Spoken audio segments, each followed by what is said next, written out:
Hello student, एक बार आप सभी बच्चों का फिर से हमारी क्लास में स्वागत है। इससे पहले वाले वीडियो में हमने फर्स्ट चैप्टर के प्रीवियस ईयर के सीबीएसई में आए हुए क्वेश्चनों को किया था। अब ये हमारी उस इम्पॉर्टेंट क्वेश्चंस की प्रीवियस ईयर की सेकंड पार्ट हम स्टार्ट करने वाले हैं। तो सबसे पहले देखिए स्टार्ट करते हैं। ये हमारा पहला क्वेश्चन है, जो स्क्रीन पर लिखा है। क्या लिखा है? Find the largest possible positive integer the divided 125, 162 and 259, living reminder 5, 6 and 7।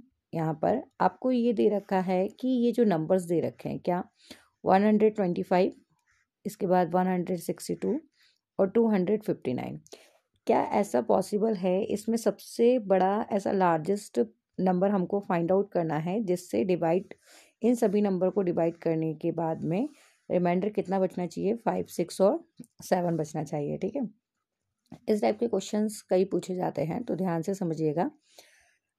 सबसे पहले हम देखते हैं यहाँ पे नंबर आपको कौन कौन से गिवन है। तो यहाँ पे हम लिखेंगे गिवन नंबर। कौन कौन से आपके गिवन नंबर हमारे पास है? सबसे फर्स्ट जो है वो है 125। फिर सेकंड नंबर क्या है? सेकंड नंबर हमारे पास 162 है। थर्ड नंबर क्या है हमारे पास? थर्ड नंबर हमारे पास है 259।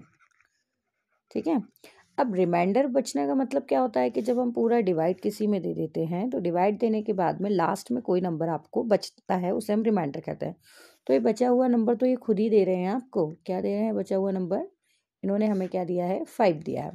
तो ये जो रिमाइंडर होगा ना, इससे हम इसमें से क्या कर देंगे? माइनस। तो ये 5 इसमें से हम माइनस करें, बिकॉज फर्स्ट नंबर से फर्स्ट नंबर को माइनस करेंगे, सेकेंड नंबर से सेकेंड को, थर्ड से थर्ड को। तो माइनस करेंगे, क्या बचा नंबर हमारे पास? तो हमारे पास बचा नंबर 120। सेकेंड नंबर 6 को हम इसमें से माइनस करते हैं, तो कितना बचेगा देखते हैं हम। 12 में से 6 माइनस करेंगे, यहाँ पर 6, ये हो गया 5, ये हो गया 156। नेक्स्ट देखते हैं, इसमें से किसे माइनस करेंगे हम? 7 को। तो 7 को माइनस करने के बाद में क्या बचेगा आपका? 252। ठीक है, माइनस सही से करना है, नहीं तो पता चले कि जितना आपने किया कराया सब गोल गोल घूम के वहीं पे आ गया हमारा। ठीक है, तो ऐसा नहीं करना, ध्यान रखना। फर्स्ट नंबर से फर्स्ट नंबर को माइनस करना, सेकंड नंबर से सेकंड को, और थर्ड नंबर से थर्ड को, है ना? नहीं तो सब गोल गोल घूम जाएंगे आप। अब इसके बाद इन नंबरों का क्या करेंगे? इन नंबरों के हम निकालेंगे फैक्टर। क्योंकि फैक्टर क्यों निकाल रहे हैं? क्योंकि इन्होंने कहा है कि एक कॉमन नंबर होना चाहिए जो तीनों को डिवाइड करे और फिर रिमाइंडर ये बचे। तो वो जो कॉमन नंबर है ना, और वो भी लार्जेस्ट, तो लार्जेस्ट कॉमन नंबर हम किससे कहते हैं? आपको ध्यान हो, हाईएस्ट कॉमन फैक्टर, यानी कि एचसीएफ को कहते हैं। तो अब हम क्या निकालने वाले हैं? इनका एचसीएफ निकालने वाले हैं। तो एचसीएफ निकालने के लिए सबसे पहले तो हम देखते हैं 120 का फैक्टर क्या होता है। तो 120 का फैक्टर क्या होता है? देखिए, मैं निकालने के लिए यहाँ पे आपको दिखा भी देती हूँ। ठीक है, 120 का फैक्टर हम निकालेंगे, कितना होगा यहाँ पर? 2 6 जा 12, 0, फिर यहाँ पर 2 3 जा 6, 0, 2 1 जा 2, और 2 5 जा 10, और ये हो गया 3 5 जा 15।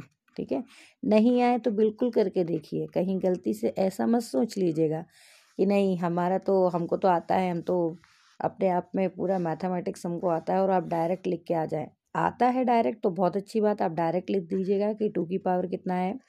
3, एंड 3 इंटू 5, ये इसका फैक्टर होता है। और अगर नहीं आता है तो बिल्कुल भी आप गुंजाइश मत रखिएगा गलती की, छोटी छोटी आप करके देख लीजिए। ठीक है, थोड़ा स्पीडली कीजिएगा एग्जाम में बस। 162, अब इसे देखते हैं हम। 2 2 8 जा 16, एंड 2 1 जा 2। सभी को पता होगा 81 किसका फैक्टर है? 3 का। 3 2 जा 6, 3 7 जा 21, फिर 3 से होता है, कितना हो जाता है? 3 9 जा 27, और 3 3 जा 9, एंड 3 1 जा 3। तो यहाँ पर देखिए फैक्टर 3 आपका सिंगल टाइम आया है, किसका? ये हमारा आया है 100, सॉरी मैं आपको सही बताते बताते खुद ही गलत कर गई। ठीक है, हम यहाँ पर 162 का नहीं करना है, हमें किसका करना है? जो हमने माइनस कर दिया है उस नंबर का करना है। ठीक है, हमने किसका माइनस किया है 162 का, जब 6 से माइनस कर दिया तो कितना बचा 156। तो हमें इसका फैक्टर निकालना है।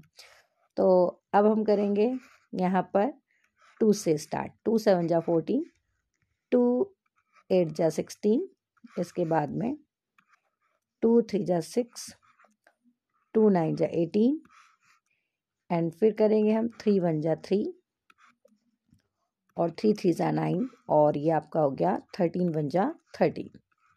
तो कितना आएगा यहाँ पर 156 का 156 का, तो 156 का हमारा निकला है 2 की पावर 2 इंटू 3 और इंटू में हमारा 13। ठीक है, अब इसके बाद हम देखते हैं क्या, इसके बाद हम देखते हैं अब हमें क्या चाहिए। अब हमें चाहिए किसका 252 का। तो 252 का हम फिर से करेंगे फैक्टर यहाँ पर। तो क्या हो जाएगा, यहाँ पर हम स्टार्ट करते हैं 2 1 जा 2, 2 2 जा 4, 2 6 जा 12, फिर से करेंगे हम यहाँ पर 2 6 जा 12, 2 3 जा 6 एंड फिर 2 से करेंगे हम 2 3 जा 6, 2 से होगा क्या, नहीं होगा, 3 से करेंगे हम 3 2 जा 6 एंड 3 1 जा 3, 3 7 जा 21 एंड 7 1 जा 7। कितना हो जाएगा इसका फैक्टर हमारा 252 का हमारा जो फैक्टर होगा वो होगा 2 की पावर 2 एंड 3 की पावर 2 और यहाँ पर 7। अब बारी आती है क्या, इनका फैक्टर हमने निकाल लिया, अब हमारा इनका कोई काम नहीं है, हम इनको रफ करते हैं। ठीक है, तो अब रफ करने के बाद में ये हमने सिर्फ फैक्टरों को निकालने के लिए इनको यूज़ किया था और इसका कुछ भी काम नहीं है यहाँ पे हमें। ठीक है, तो ये रफ कर देते हैं। अब देखिएगा, अब हम स्टार्ट करते हैं। तो क्या होगा इसमें, देखिएगा हमें क्या चाहिए, हमें चाहिए HCF। अब जो HCF हमको चाहिए, HCF किसका, इन तीनों में से। तो यहाँ पर देखिए हाईएस्ट क्या है 2 की पावर 2, यहाँ पर भी 2 की पावर 2 और इसमें से भी हम 2 की पावर 2 ले सकते हैं। तो एक तो हो गया 2 की पावर 2 इंटू, एक और क्या कॉमन दिख रहा है 3, यहाँ पर भी 3, यहाँ पर भी 3। देखिए कॉमन लेते समय जो सबसे ज़्यादा आप पावर कॉमन ले सकते हैं, ऐसा नहीं कि जिसकी पावर सबसे ज़्यादा हो। यहाँ पर 2 की पावर 3 सबसे ज़्यादा, तो आप 2 की पावर 3 नहीं ले सकते हैं। आप ये देखिए तीनों में से किसको एक जैसा आ जाए, नहीं तो आप तो कहते हैं HCF मतलब हाईएस्ट कॉमन फैक्टर, जो आपको सबसे बड़ा दिख जाए वही आपका हो गया। तो वो LCM होता है, वो HCF नहीं होता है ना। तो HCF निकालने के लिए आपको क्या देखना है कि इसमें तीनों में से जो आपका कॉमन हाईएस्ट लिया जा सकता है उसको हम कहते हैं। तो H की पावर 2, H की पावर 2, H की पावर 2 इसमें से ले सकते हैं। यहाँ पर 3, तो अब हम इसको करेंगे इंटू करते हैं, ओपन करते हैं 2 की पावर 2 यानी 2 इंटू 2 दो बार ओपन करेंगे, फिर इंटू 3 कितना हो जाएगा 2 2 जा 4 और 4 3 जा कितना हो जाएगा 12। ये हमारा आंसर होगा, यानी कि 12 का हम जब इस डिजिट में डिवाइड करेंगे, इन तीनों डिजिट में जब हम 12 का डिवाइड करेंगे तो हमारा रिमाइंडर यहाँ पे क्या बचेगा, यहाँ पे 5, इसमें डिवाइड करने पे क्या बचेगा 6 और 12 का इसमें डिवाइड करने पर क्या बचेगा, रिमाइंडर हमारा 7 बचेगा। ठीक है, तो इस तरीके से करेंगे हमारा। अब करेंगे सबसे पहले एक बार फिर से रिकॉल करते हैं शॉर्ट में। सबसे पहले हम इनको 1 बाय 1 जो उनके नंबर्स हैं सिक्वेंस से उन्हें माइनस करेंगे, फिर जो आएगा उसका फैक्टर निकालेंगे, फिर फैक्टर में से जो कॉमन होगा वही हमारा क्या होगा इसमें आंसर होगा। ठीक है, अब देखते हैं हमारे नेक्स्ट क्वेश्चन को, जो प्रीवियस ईयर में हमारा आया हुआ क्वेश्चन है। तो नेक्स्ट क्वेश्चन हमारा देखते हैं, स्क्रीन पे ये रहा नेक्स्ट क्वेश्चन। क्या लिखा है, the LCM of 2 number is, क्या है 2 नंबर के LCM यहाँ पर 182 and there the HCF is 13, if one of the number is 26 find the other number. बहुत ही इजी क्वेश्चन है ये, NCERT में भी है क्वेश्चन आपका। आपने एक फॉर्मूला पढ़ा होगा, पहले तो हम लिखेंगे यहाँ पे फॉर्मूला क्या है, LCM इंटू HCF। एक्चुअली ये फॉर्मूला इस तरह से नहीं लिखा है, आप देखेंगे तो आपको ऐसा देखने को मिलेगा। ये फॉर्मूला ये ऐसा लिखा हुआ आपको देखने को मिलता है, LCM और ब्रैकेट में आपका A एंड B, A और B यहाँ पे यानी कि दोनों नंबर, ये जो एक नंबर को A मानते हैं और दूसरे नंबर को हम B मानते हैं। ज़रूरी नहीं कि आप इनके नाम A और B ही दें, आप चाहें तो XY दें, आप चाहें तो यहाँ पर पी एंड क्यू दें, हमारी मर्जी, हम कुछ भी नाम रख सकते हैं, ठीक है, ये हमारी मन मर्जी के ऊपर चलेगा। तो एलसीएम यहाँ पे किसका, इन दो नंबरों का, फिर इनटू में एचसीएफ, ठीक है। तो एचसीएफ यहाँ पे ए और बी का। अब बस ये ध्यान रखना कि जो नाम यहाँ पर दिया है यहाँ आते आते उनका नाम मत बदल देना, वहीं पे गलत हो जाएगा। ए बी यहाँ पर, तो यहाँ पर भी ए बी रखना, और फिर प्रोडक्ट ऑफ टू नंबर यानी ए इंटू बी। ये फॉर्मूला आप लोगों ने एनसीईआरटी में ज़रूर पढ़ा होगा, ठीक है। तो एलसीएम क्या दे रखा है उन्होंने कहा 182, ठीक है, हमने लिख दिया 182। फिर क्या, एचसीएफ उन्होंने कितना दे रखा है 13, तो ठीक है, हमने भी 13 लिख दिया।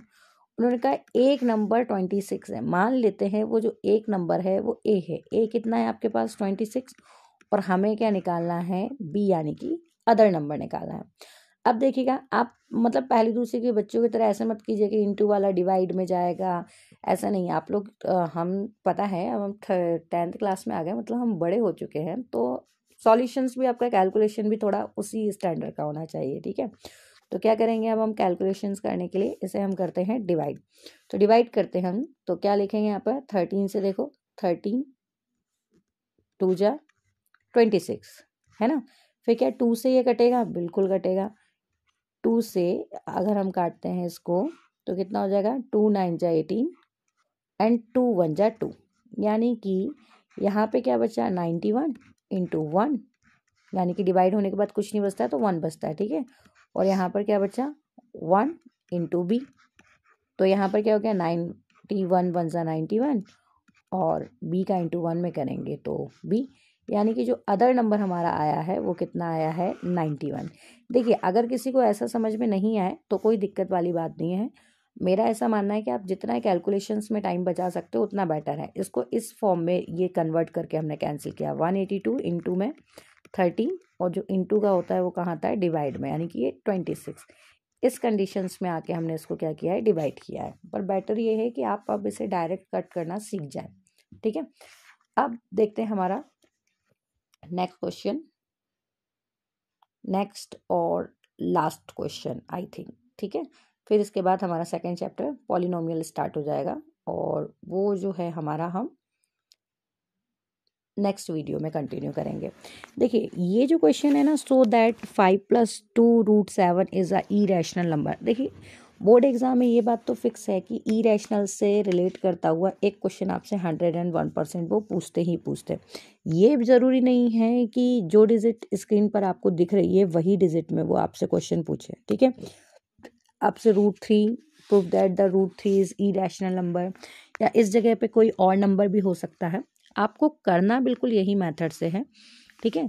लैंग्वेज में कोई भी चेंजेस नहीं करना है आपको, केवल डिजिट को समझना है कि भाई ये होता क्यों है और किस लिए है। तो सॉल्व करना हम स्टार्ट करते हैं। देखिएगा क्या लिखा है सॉल्यूशन में, सबसे पहले हम लिखेंगे लेट, मतलब मान लिया हमने ऐसे कि भाई इन्होंने हमसे कहा कि 5 + 2√7 इज़ अ इरेशनल नंबर, और हमारी तो उल्टी चलने की आदत है, हम सीधे चलते ही नहीं। उसने कहा ये इरेशनल नंबर है तो हम मान लेते हैं कि इरेशनल नहीं ये रैशनल नंबर है, ठीक है। तो अब क्या लिखेंगे, लेट 5 + 2√7, तो इरेशनल का उल्टा क्या होता है, रैशनल होता है। तो हमने क्या माना कि भाई तुमने कहा इरेशनल, नहीं हम तो नहीं मानते, हम तो इसको रैशनल ही मान के रहेंगे। तो हमने बोल दिया है कि इज एन, ये कैसा नंबर है आपका, इज अ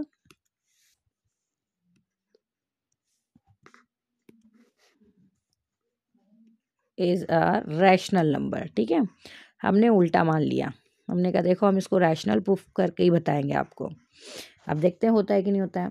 अब ये रैशनल नंबर हमने मान लिया, और जब कोई नंबर रैशनल होता है तो हमें पता है कि वो क्या होता है, अपॉन में प्रूफ होता है। किस में प्रूफ होता है, अपॉन में प्रूफ होता है। तो ये rational number, then we can say, हम कह सकते हैं कि भाई जब कोई नंबर बी कैन से, थोड़ा इसमें लैंग्वेज की मगजमारी है, लैंग्वेज आपको लिखना ही पड़ेगा, ठीक है। We can say, we can take A and B, A and B to coprime number. अच्छा को प्राइम नंबर क्यों लिया है वो भी मैं आपको अभी बताऊंगी कि यहाँ पर को प्राइम नंबर क्यों लिखते हैं इसकी स्टेटमेंट में। ठीक है, यहाँ पे टो को प्राइम इंटीजर्स, ठीक है, इंटीजर्स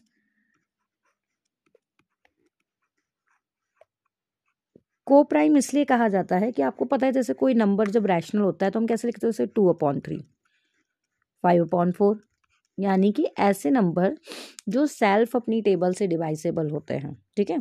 तो ऐसे नंबर्स को हम लिख देते हैं, मतलब कि ऐसे नंबर जो रूट में नहीं होते हैं, जो नॉर्मल आपके सीधे सीधे होते हैं, तो उनको हम बोलते हैं, ठीक है। तो को प्राइम नंबर लेते हैं, और जब को प्राइम लेते हैं तो हम लिख सकते हैं, क्या लिख सकते हैं, सच दैट, क्या होगा सच दैट में 5+2√7 इज इक्वल टू A/B, क्योंकि देखिएगा जो रैशनल नंबर होते हैं ना वो A/B के फॉर्म में होते हैं, ठीक है। तो यहाँ पर जहाँ पर वेयर, अच्छा कोई रैशनल नंबर कब होता है, जब आपका B, एक आपको क्वेश्चन था 9th क्लास में ध्यान हो तो, कि पहला ही क्वेश्चन पूछा था कि 0 इज़ अ रैशनल नंबर, तो उसमें क्या लिखते थे हम, यस, क्यों लिखते थे, क्योंकि 0 इज़ अ रैशनल नंबर कब तक, जब तक कि इसके अपॉन में 0 ना हो, 1 हो, 2 हो, 3 हो, चलेगा, तो ये रैशनल नंबर है। पर किसी के अपॉन में 0 आ जाता है तो वो रैशनल नंबर नहीं हो जाता है। तो इसका मतलब ये है कि B कभी भी 0 आपका नहीं होगा, ठीक है, ये ध्यान रखना। उसके रैशनल होने की सबसे बड़ी कंडीशन ही यही है कि एक तो वो को प्राइम नंबर हो दोनों, और जिसमें से B कभी भी क्या नहीं होना चाहिए, B कभी भी आपका 0 नहीं होना चाहिए। तो अब क्या लिखेंगे हम इसके बाद हम लिखेंगे, हमारा मेन टारगेट ये है कि हमें प्रूफ किसे करना है, हमें where √7 is given the to be an irrational number, ठीक है। जहाँ पर इन्होंने क्या बोला है कि √7 खुद ही उन्होंने कहा है कि भाई ई रैशनल नंबर है, तो जिसको बताया हम उसी को टारगेट करते हैं, हम उसको यहीं पे रहने देते हैं, बाकी नंबर्स को हम दूसरी साइड ले जाते हैं। तो कैसे ले जाएंगे, देखिए 5+2√7 इज इक्वल टू A+B, ये सॉरी A/B। अब ये वाला इधर जाएगा तो क्या हो जाएगा, 2√7 is equal to A/B, plus का 5 इधर आएगा तो किसका होगा, माइनस का। अब दूसरा है हमारा काम, इस 2 को भी यहाँ भेजना। जब हम इस 2 को यहाँ पर भेजेंगे तो ये क्या हो जाएगा, इसको हम देखते हैं, इस 2 को जब हम इधर भेजते हैं तो यहाँ देखिएगा √7 आपका यहीं पे है, इज इक्वल टू में A/B, ये 2 यहाँ से यहाँ आएगा तो ये 2 यहाँ आ जाएगा, माइनस, अब ये बोथ के अपॉन में आएगा तो यहाँ पे भी आ जाएगा 2, ठीक है। तो अब ये आपका सिंगल रह गया, और अब क्या करेंगे हम, अब हमें ये चीज़ तो अच्छे से पता है कि भाई ये दोनों तो रैशनल फॉर्म में है, पर क्या ये रैशनल फॉर्म में है, तो ये रैशनल फॉर्म में नहीं है। तो हम क्या लिख सकते हैं, सो ब्रैकेट में लिखते हैं हम A/2B -5/2 विल बी और रैशनल नंबर। ये कैसे नंबर हैं आपके, रैशनल नंबर हैं, ठीक है, रैशनल नंबर। फिर देयरफॉर, एंड ये ए है आपका, ठीक है, एंड देयरफॉर √7 will also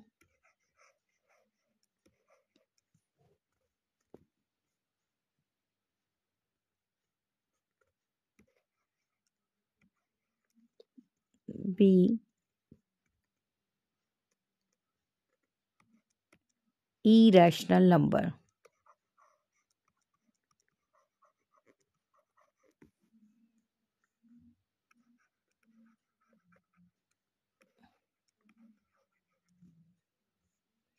तो क्या लिखेंगे हम यहाँ पर, हमने इससे लिख दिया कि भाई ये तो इरैशनल नंबर है, ये रैशनल नंबर हुआ तो क्या हुआ, ये तो इरैशनल है ना। तो जब ये इरैशनल है तो हमें ये मालूम पड़ता है कि आवर, मतलब हम इनकरेक्ट हमने अज्यूम किया है, तो हम यहाँ पे क्या लिखेंगे, आवर इनकरेक्ट